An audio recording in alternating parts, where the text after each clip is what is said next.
Yo les gars, c'est Jonathan et aujourd'hui on va faire une vidéo sur comment monétiser sa passion. Je vais vous expliquer les étapes clés à suivre pour monétiser une passion, n'importe quel type de passion. Donc aujourd'hui je vais te parler de qui je suis. Je m'appelle Jonathan, j'ai 21 ans. Ça fait depuis que j'ai 14 ans que je vis de mes passions. J'ai jamais travaillé en tant qu'employé. J'ai toujours fait du business.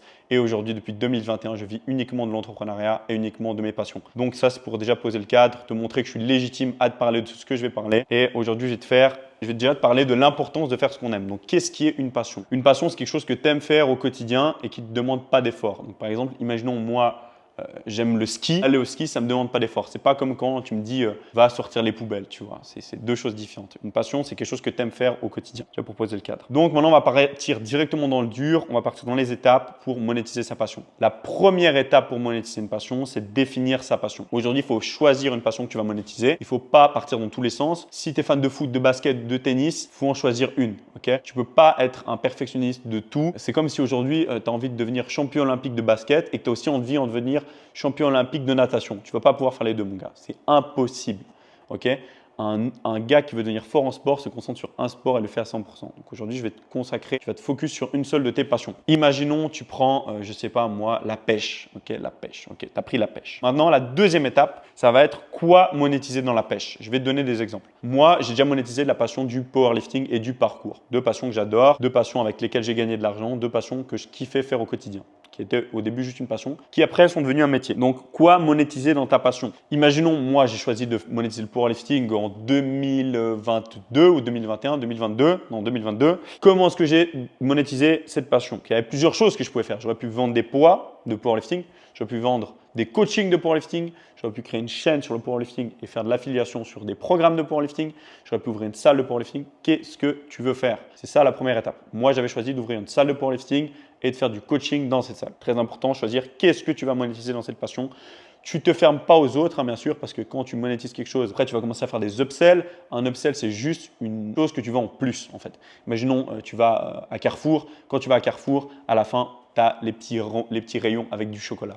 Ça, c'est un upsell, quelque chose que tu vas prendre en plus que tu ne voulais pas prendre au départ. Donc voilà, tu pourras, par exemple, moi, j'ai fait des compétitions. J'ai organisé des compétitions de powerlifting. C'est des choses que j'ai fait par la suite, après avoir ouvert ma salle, mon club et avoir fait mes coachings. Donc voilà. Choisis qu'est-ce que tu veux monétiser dans ta passion, c'est super important.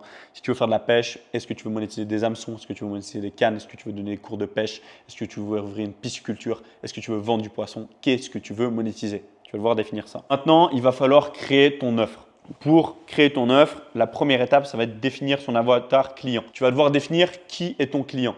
Donc, dès que tu as choisi ton offre, donc imaginons qu'est-ce que tu veux monétiser, donc je sais pas moi, les cannes à pêche. Qui aime les cannes à pêche? Les darons de 40 ans qui aiment la pêche. Ok. Ils sont où ces darons? Soit ils sont autour des lacs, parce que je pense pas qu'un mec en pleine ville de New York, bah, peut-être tu peux pêcher pas loin, mais imaginons il est au Qatar, je sais pas moi, dans une ville au milieu du désert, mon gars, je pense pas qu'il va kiffer faire de la pêche, tu vois. Donc où sont les gens que tu cibles? Qu'est-ce qu'ils aiment? Quel âge ils ont? Où ils passent leur temps? Tu dois tout définir, ok? Quel est ton avatar client? Dès que tu as ton avatar client, imaginons, moi pour le powerlifting, c'était les jeunes qui écoutent de la musique funk, qui vont à la salle et qui traînent souvent sur les réseaux en train de regarder des vidéos de Go Gym. Je définis mon avatar client. Ils ont entre 16 et 25 ans en moyenne. Ils aiment crier, ils aiment la musique hardcore. Ils aiment tout ça. Tu définis vraiment ton avatar client, quoi. Tu vas aller contacter ces gens-là et prendre des feedbacks. Qu'est-ce qu'ils ont envie? C'est quoi leur plus grosse crainte? C'est quoi leur plus gros problème? Qu'est-ce qu'ils ont besoin? Tu vas vraiment aller chercher des choses qui sont ancrées en eux. C'est quoi leurs besoins? C'est quoi leurs envies? C'est quoi leurs manques? Et tu vas construire ton offre autour de ces problèmes. Par exemple, moi, tu vois, j'avais remarqué que quand j'ai voulu lancer ma salle de powerlifting, les gens que je voulais cibler, ils en avaient marre de s'entraîner sur du matériel de merde, dans des salles où ils ne pouvaient pas crier, pas lâcher les poids, pas mettre de la musique à fond. Créer l'environnement parfait pour eux. J'ai pris une cave, j'ai mis full matériel de muscu ultra qualitatif, j'ai mis de la grosse musique, je leur ai permis de gueuler comme des oufs et de s'entraîner 24 heures sur 24, 7 jours sur 7, sans problème. Là, ils ont kiffé. Ils ont kiffé. Pourquoi? Parce que je répondais à leurs besoins et à leurs craintes. Maintenant, dès que tu as défini ça, tu vas créer ton offre. Donc, tu vas créer ton offre dans les moindres détails. Où est-ce que tu vas la faire? Comment est-ce que tu vas la faire? Tu définis vraiment ton offre dans les moindres détails. Tu crées une offre irrésistible. Donc, vraiment, tu l'as fait. Donc, au niveau du prix, au niveau de la délivrabilité, au niveau de la qualité, ça doit être vraiment parfait. Si tes 3 points sont clean, tu auras une offre qui est forte et qui voudra attirer du client. Voilà.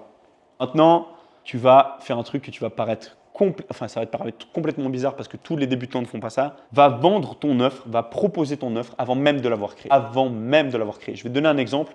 J'ai un mec que je coach qui veut faire du lavage de vitres. Je lui ai dit quoi? Va vendre du lavage de vitres à tous les mecs, toutes les maisons qui ont des vitres dans ta région sans même avoir acheté le matériel pour laver des vitres. En mode, non, mais je peux pas faire ça, je sais même pas laver des vitres. Je lui ai dit, c'est pas grave. Tu vas leur poser des questions. Qu'est-ce que vous aimez? Quand est-ce que vous aimeriez qu'on lave vos vitres? Avec quel produit? Pendant combien de temps?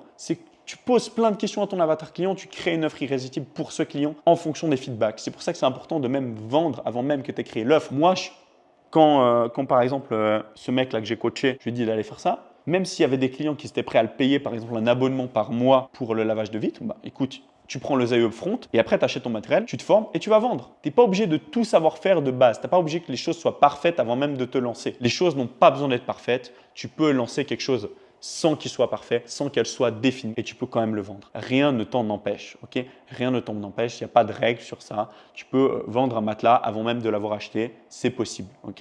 Je te dis ça parce qu'il y a un matelas devant moi. Bref. Donc maintenant que tu as proposé ton offre, que tu ne l'as même pas forcément faite mais que tu l'as vendue, tu vas définir les actions à mettre en place. Donc, quels canaux d'acquisition tu vas choisir pour attirer ces clients? Il va falloir prendre en fait ton avatar client pour comprendre où est-ce qu'il passe son temps, pour savoir quel type de canal d'acquisition tu vas choisir. Imaginons ton avatar client, il a 58 ans. Crois-moi, il ne va pas être sur TikTok. Crois-moi, il ne va pas être sur TikTok. Peut-être qu'il sera sur LinkedIn, peut-être qu'il sera au PMU du coin, tu ne sais pas. Ok? Moi, je te dis clairement, si ton avatar client, c'est un mec de 58 ans qui aime la pêche, moyen de faire des comptes TikTok avec 1 million d'abonnés. Par contre, aller dans des événements de pêche et proposer ton truc, 10 fois plus de chances de vendre. Ok?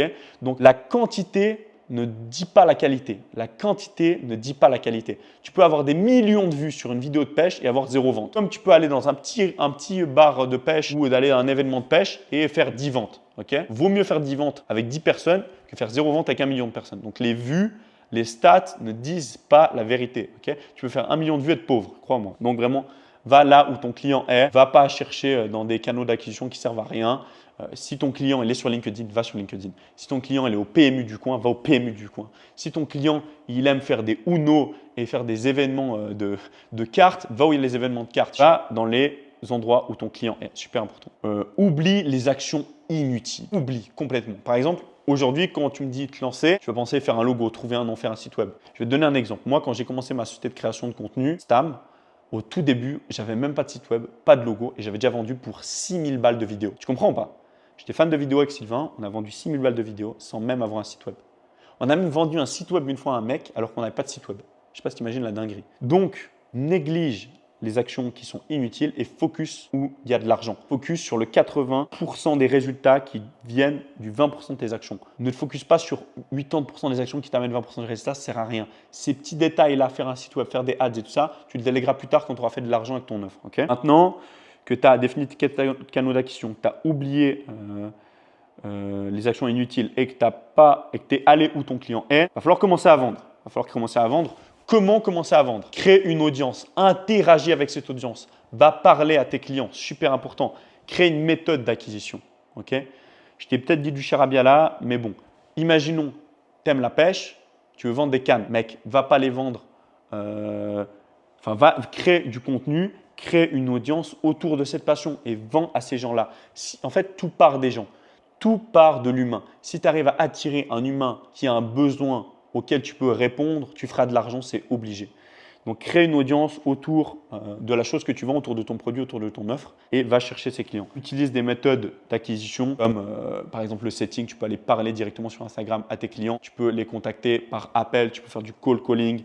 Tu peux faire des ads. Tu peux faire des choses. Mais au début, concentre-toi sur les trucs simples. Keep it simple. Garde le simple. Par exemple, si tu as envie, je ne sais pas moi, vendre une trottinette, va au skatepark, parle à tous les mecs du skatepark.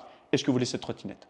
Tu auras bien plus de chances de vendre cette trottinette comme ça que de la mettre de faire une ad en mode ma trottinette est magnifique, regardez, c'est la meilleure des trottinettes. Non, va où il y a ton client, va leur vendre ce que tu as à leur vendre. Okay? Teste en continu de nouvelles choses. Teste en continu, ce n'est pas parce que tu as trouvé un truc incroyable qu'il n'y a pas mieux ailleurs. Okay? Il faut vraiment que tu testes et que tu optimises tout le temps.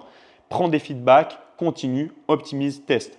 En fait, il ne faut pas croire que dès que tu as réussi à faire quelques chiffres, tu ne peux pas tester de nouvelles choses. Il faut s'ouvrir au nouveau, tester de nouvelles choses, réitérer des nouvelles actions pour toujours s'améliorer. N'hésite pas aussi à les copier. Prends des choses qui se font dans d'autres pays, ramène-les chez toi et fais-les à ta sauce. En fait, les hommes ultra intelligents copient et les hommes médiocres inventent. C'est ouf, hein? Mais les inventeurs, ce n'est pas les gens les plus intelligents, ce n'est pas ceux qui font le plus d'argent. Ceux qui font le plus d'argent, c'est ceux qui copient ce qui marche et le font à leur sauce. Super important. Prends peut-être des méthodes des gens aux États-Unis.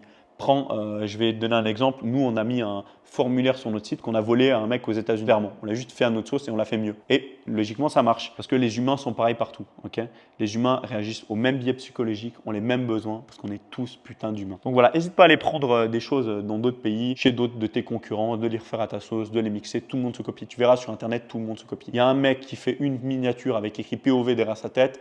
2 semaines après, tout le monde a la même. C'est incroyable. Bref. Donc, action à ne pas faire, comme je t'ai dit, concentre-toi sur l'essentiel. Chose à faire, va parler aux gens, interagis avec ton audience et passe à l'action, mon gars. Passe à l'action. 20% de tes actions t'amèneront 80% de tes résultats. Donc, concentre-toi là-dessus. Moi, par exemple, je travaille pas du tout beaucoup. Pourtant, je fais beaucoup plus de sous que des gens qui travaillent toute la journée. Donc, bouge-toi le cul et réinvestis après. Donc, dans l'étape de scaling, quand tu auras lancé tout ça, réinvestis l'argent que tu gagnes pour optimiser les choses sur lesquelles tu n'as pas consacré de temps au début, par exemple site web, logo, tout ça. C'est des choses qui viennent par la suite. Donc voilà, c'est un peu tout sur cette masterclass de comment transformer une passion en un business. Si tu as envie que je te fasse une vidéo sur l'étape de scaling, donc quand tu as déjà ta passion en business, comment la monétiser à plus grande échelle, comment aller chercher plus de résultats, plus de clients, je t'en ferai une avec grand plaisir. Maintenant, écoute, si tu as envie de transformer ta passion en business, tu as plus de questions, n'hésite pas à me DM sur Insta, Jopo, J-O-P-O-W-W. Si tu as envie d'aller prendre un rendez-vous avec moi gratuitement de 30 minutes, tu peux aller sur jopo.com. Il y a un petit endroit, c'est écrit call gratuit. Tu prends un call, on se voit 30 minutes. On parle business, on interagit. Je fais ça pour interagir avec les gens. Si tu as envie de rejoindre un accompagnement de fou furieux où il y a plus de 100 personnes, avec mon ami Julien Graham, on a créé un accompagnement vraiment défini pour les gens qui veulent lancer des business. On a des gens qui vendent de la farine, on a des gens qui sont dans l'immobilier, on a des gens qui sont coachs, on a des gens qui vendent des food trucks sur vélo. On peut monétiser tout, les gars, c'est incroyable. Bref, si tu as envie d'en savoir plus, écris-moi sur Instagram, je me ferai un plaisir de te répondre. Je te souhaite une bonne semaine, big up et à la prochaine.